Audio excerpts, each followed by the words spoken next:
শীতকাল প্রায় চলে যাচ্ছে, অথচ নলেন গুড়ের পায়েস খাবেন না, তাই কি হয় কখনো? চলুন বানিয়ে নিই। প্রথমেই হাফ কাপ চিনি গুঁড়া চাল ভালো করে ধুয়ে নিয়েছি। চুলায় 1 লিটার দুধ ফুটে উঠলে দিয়ে দিচ্ছি 1টি তেজপাতা, 1 টুকরো দারুচিনি, 3টে এলাচ।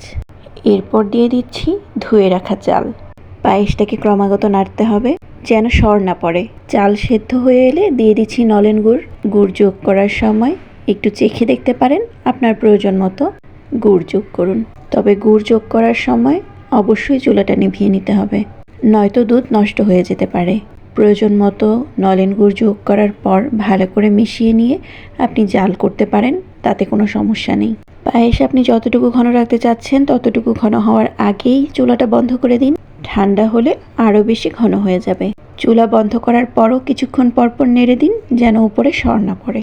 পরিবেশনের জন্য এর সাথে যোগ করতে পারেন নারকেল, বাদাম কুচি, কিশমিশ, আপনার যেটা পছন্দ।